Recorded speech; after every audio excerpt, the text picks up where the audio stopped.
আসসালামু আলাইকুম। সকল দিনই ভাই ও বোনেরা, আশা করি আল্লাহর রহমতে সবাই অনেক ভালো আছেন, সুস্থ আছেন। প্রথমেই বলে নেই, এখানে সব বাস্তব জীবনের দোয়া কবুলের গল্প শোনানো হয়, যা সংগ্রহ করা, এবং এখানে কোনো বানানো, মিথ্যা বা অবাস্তব দোয়া কবুলের গল্প শোনানো হয় না। আজকের দোয়া কবুলের গল্পটা একটা 100% পরীক্ষিত আমল নিয়ে, যা আমল করার মাধ্যমে অসংখ্য মানুষের নেক দোয়া কবুল হয়েছে। শুনে হয়তো অনেকেই অনুপ্রাণিত হবেন ও উপকারও পাবেন, তাই শেয়ার করছি। গল্পটি হচ্ছে, আসসালামু আলাইকুম। আজকের একটি আমল সম্পর্কে বলবো। এটি করে আমি খুব দ্রুত ফল পেয়েছি, দোয়া কবুল হয়েছে। এটি 100% পরীক্ষিত আমল, যা করলে আপনার সকল নেক দোয়া কবুল হবেই হবে, ইনশাল্লাহ। আমার দোয়া কবুলের আমলটা, এটা একটা প্র্যাকটিক্যাল আমল শেয়ার করছি আজ। আগেই বলে নেই, এটা কোনো হাদিস নয়, এটা একজন আল্লাহওয়ালা ব্যক্তির আমল এবং আমার নিজস্ব অভিজ্ঞতা থেকে বলছি।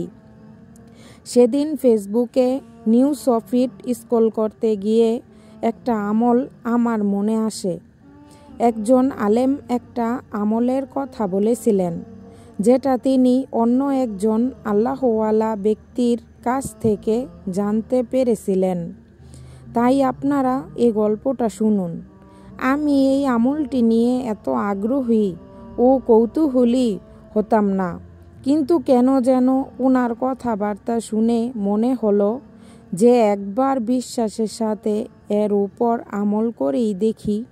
তাই আমি এই আমলটা করলাম যেভাবে উনি বলেছিলেন। ওয়াল্লাহি ওয়াল্লাহি ওয়াল্লাহি। আমলটি করে আমি এত দ্রুত ফল পেয়েছি যে আমি কল্পনাও করতে পারিনি, আলহামদুলিল্লাহ। আজ সেজন্য আমলটা শেয়ার না করে শান্তি পাচ্ছিলাম না, তাই আপনাদের মাঝে আমি এই আমলটি শেয়ার করলাম। আমলটি বিশ্বাসের সাথে আপনারা করবেন, ইনশাল্লাহ আপনাদের দোয়া কবুল হবে। যেভাবে বলা হয়েছে সেভাবে এই আমলটা করতে থাকবেন। যতদিন আপনার দোয়া কবুল হচ্ছে না, তবে এই আমল করে খুব দ্রুতই, অল্প দিনে, এমনকি 1 দিন বা 2 দিন, 3 দিন, 4 দিন করেও অনেকের দোয়া কবুল হয়েছে। আমি অনেকেরই শুনেছি। আমলটা হলো, প্রথমে এশার নামাজের পর 100 বার দুরূদ শরীফ পড়বেন, 499 বার লা হাওলা ওয়ালা কুওয়াতা ইল্লা বিল্লাহ পড়বেন। শেষ করে আবার একবার লা হাওলা ওয়ালা কুওয়াতা ইল্লা বিল্লাহিল আলিউল আজিম, তারপর 100 বার আবার দুরূদ শরীফ পড়বেন। শেষ করে মোনাজাতে আপনি আপনার নেক বা বৈধ ইচ্ছা, দোয়া বা প্রয়োজনের কথা মন খুলে কেঁদে কেঁদে মহান আল্লাহর কাছে বলবেন ও চাইবেন, আরশের মালিক মহান আল্লাহ আপনার নেক দোয়া কবুল করে নেবেন, ইনশাআল্লাহ।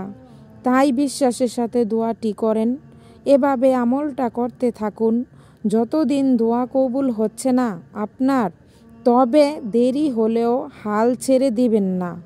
এটা খুব শক্তিশালী আমল, যা পরীক্ষিত, এবং দোয়া কবুল হবেই হবে, ইনশাআল্লাহ। মনে রাখবেন, আমল বা দোয়া যাই করেন তাড়াহুড়ো করবেন না, আর অবশ্যই মন থেকে চাইবেন। সবরের সাথে নিজের দোয়া ও রবের উপর তাওয়াক্কুল রেখে দোয়া কবুল করবেন আল্লাহ তাআলা। তাই আপনারা বিশ্বাসের সাথে দোয়াটি করবেন। দোয়া কবুলের জন্য অবশ্যই সবর ও তাওয়াক্কুল রাখবেন। হারাম থেকে দূরে থাকবেন। 5 ওয়াক্ত নামাজ পড়বেন। আল্লাহর আদেশ হুকুম মেনে দিনের পথে চলবেন, ইনশাল্লাহ সব নেক দোয়া কবুল হবেই একদিন। আল্লাহ কাউকে খালি হাতে ফিরিয়ে দেন না। তাই আপনারা বিশ্বাসের সাথে দোয়াটি করুন। আল্লাহ আমাদের সবাইকে সব রকম হারাম ত্যাগ করে ঠিকমতো দিনের পথে চলার, 5 ওয়াক্ত নামাজ আদায় করার তৌফিক দান করুক। সবার নেক দোয়া কবুল করুক।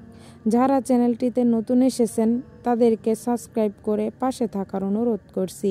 চলুন একসাথে দিনের পথে চলি, ইসলামিক পৃথিবী সৃষ্টি করি, আল্লাহর পথে চলি। জাযাকাল্লাহু খাইরান।